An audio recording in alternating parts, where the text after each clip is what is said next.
Olá, deusas, tudo bom? Hoje eu vou falar um pouquinho sobre a história da menstruação. Na verdade, quando a gente fala em história da menstruação, a gente acaba pensando em nojo. A menstruação é um lugar de muito nojo. Meu nome é Palmira Margarida, eu sou historiadora, PhD, especialista em cheiros femininos e emoções. E eu recebo muitos e-mails, muito inbox falando sobre cheiros de menstruação, ou mulheres falando que tem nojo da menstruação, ou que não gostam de menstruar. E aí eu até falei um pouco sobre isso na minha tese de doutorado, essa questão que nós temos com o sangue feminino. Quando que começa esse nojo, né? Esse problema com o sangue feminino? Não começa do dia para a noite.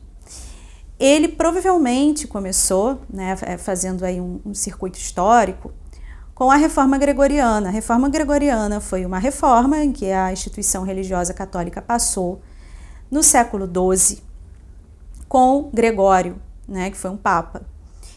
E um dos lugares dessa reforma, um dos pontos dessa reforma, era fazer de uma forma muito sutil e através de uma média a longa duração, que o ser humano se desapropriasse do corpo dele, que o indivíduo perdesse contato e independência com o próprio corpo.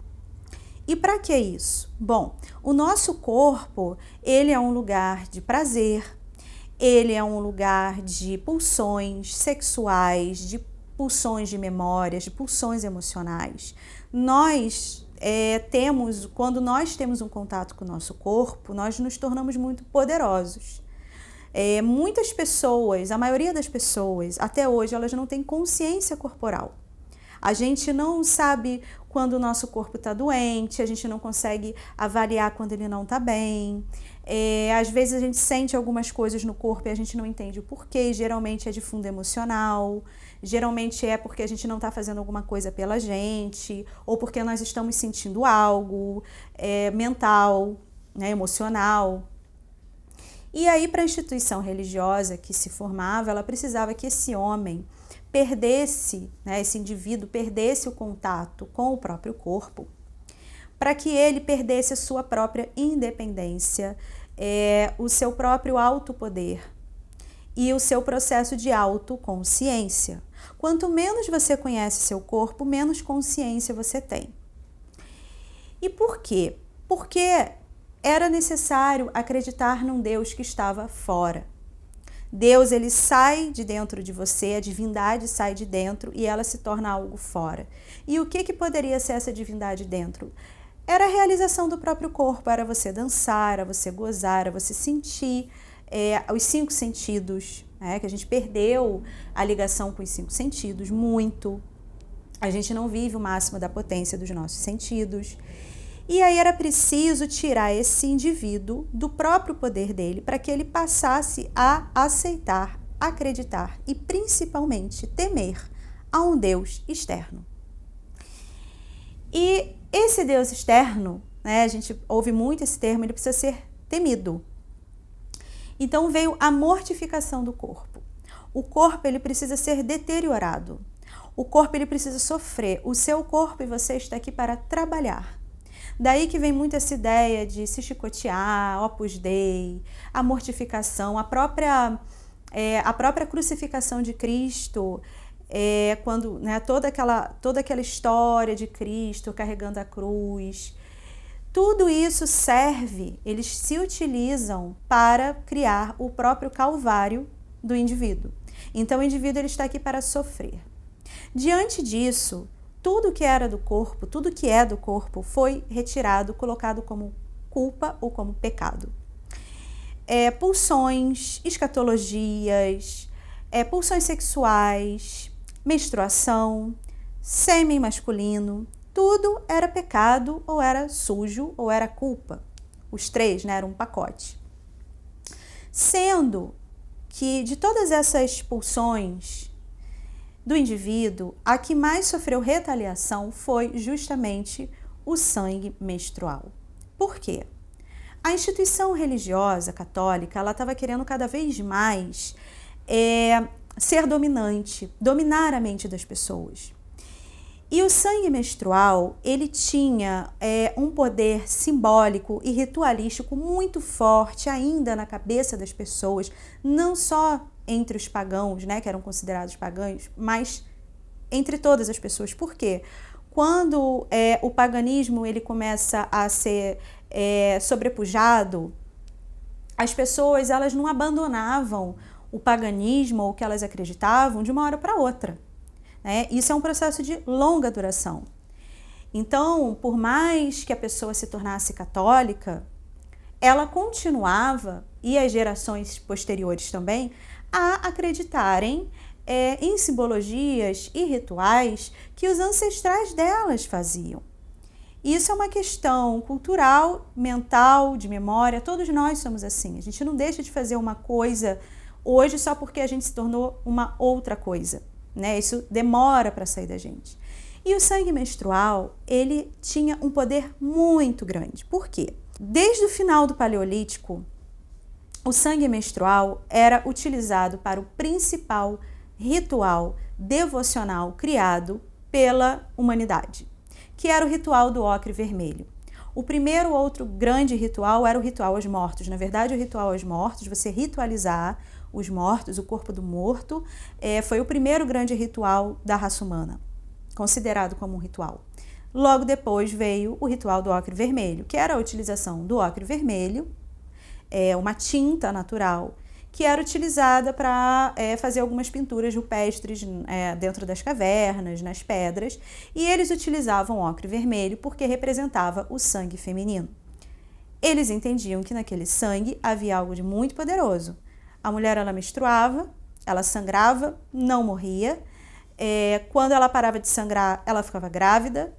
E quando ela sangrava, ela ficava, digamos, mais farejadora. Ela tinha uma intuição maior. Claro que eles não utilizavam esses nomes, mas era um lugar muito marcante para uma sociedade paleolítica. O ciclo menstrual, ele batia muito direitinho com os outros ciclos naturais. E isso também causava, você imagina, uma coisa muito, algo muito significativo para essa sociedade, né? Os ciclos lá, os 13 ciclos lunares, né? As 13 luas do ano, e as mulheres menstruando junto com a lua, porque são 13 ciclos menstruais. Então, como eles estavam na natureza, eles eram a natureza, eles observavam esses ciclos e como que os ciclos femininos se encaixavam e tinham sincronia com os ciclos naturais. Então aquilo era muito poderoso, aquilo era muito mágico, e o sangue menstrual se torna algo de extrema importância para esta sociedade e as sociedades posteriores,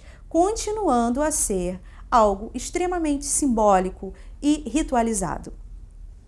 E aí, quando a reforma gregoriana acontece, lá na frente, já no século XII, já na era cristã, esse sangue menstrual como algo poderoso, como algo que demarcava os ciclos sociais para as pessoas, ele precisava ser solapado. E foi isso que a instituição religiosa fez. Eles solaparam, junto com as outras pulsões, o sangue menstrual, sendo que no sangue menstrual foi muito maior por causa disso. Claro, tem também uma questão de ser sangue feminino. Era muito poderoso. As mulheres, né, antes eram de um sistema matriarcal, nós vivíamos num sistema matriarcal, então eles também tentavam dessa forma retirar o poder dessa mulher. Não só da mulher, dos homens também. O sêmen do homem também era considerado uma coisa errada. E aí, no lugar do sangue feminino, em vez de você falar para as pessoas, olha, vocês não podem mais cultuar sangue porque as coisas não funcionam dessa forma, né? A gente tem que convencer as pessoas de alguma outra coisa. Eles disseram, olha, não tem mais o sangue menstrual para vocês cultuarem, porque agora isso é pecado, mas tem um sangue muito melhor, tem o sangue de Cristo. O sangue de Cristo é que vai ser cultuado. Entende a finesse desse pensamento, a finesse de você sair de um lugar e para o outro? E aí o sangue de Cristo passa a ser o sangue sagrado. Eles retiram algo de extrema importância para aquela sociedade e colocam outra no lugar. A questão é, esse sangue de Cristo, ele era um sangue masculino e, segundo, ele era o sangue de uma divindade, ou seja, você retira o poder do humano, né? O sangue menstrual, o sangue do ser humano não vale nada. O que vale é o sangue de uma divindade. Isso que vale.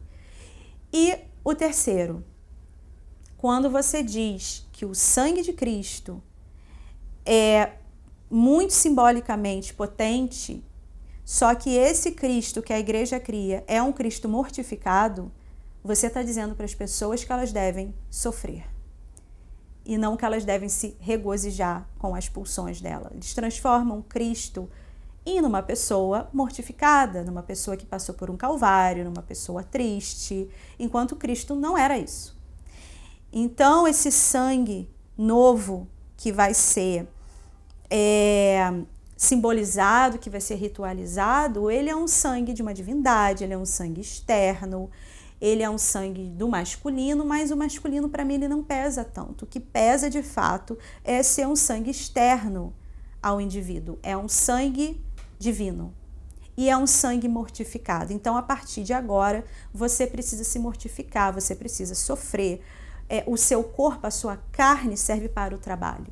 Tanto que dentro da igreja a gente toma o corpo e o sangue de Cristo. A carne e o sangue, elas precisam ser mortificadas. E isso, logicamente, dá base, uma base extremamente simbólica e mental para o que vai ser o capitalismo posteriormente. Porque no capitalismo, seu corpo não te pertence. O seu corpo pertence a uma outra pessoa e ele vai trabalhar para essa uma outra pessoa. Claro que tudo isso acontece de uma forma muito minuciosa, num processo muito longo, em que vai adentrando a cabeça das pessoas e elas começam a acreditar nisso, elas começam a aceitar este lugar e elas vão se tornando cada vez menos potentes.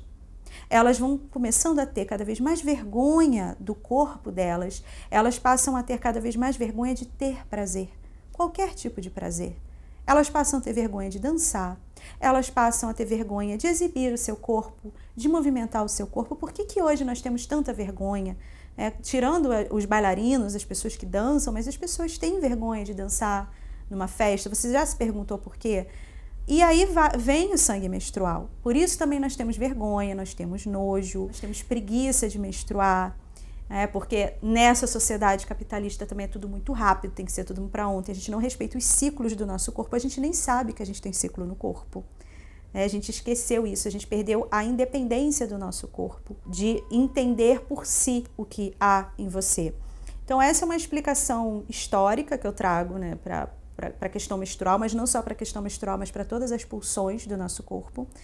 E deixo a reflexão hoje para você fazer contato com o seu corpo, com as suas pulsões, contato com o prazer que seu corpo pode se dar, porque são vários os prazeres que o nosso corpo pode nos dar, e isso traz uma consciência e autoconhecimento e empoderamento para quem você é. Então, faça esse contato, perceba como você cheira as coisas, como você degusta, até o que a gente come tem a ver com esse processo de afastamento dos nossos sentidos. Como é que é a sua degustação?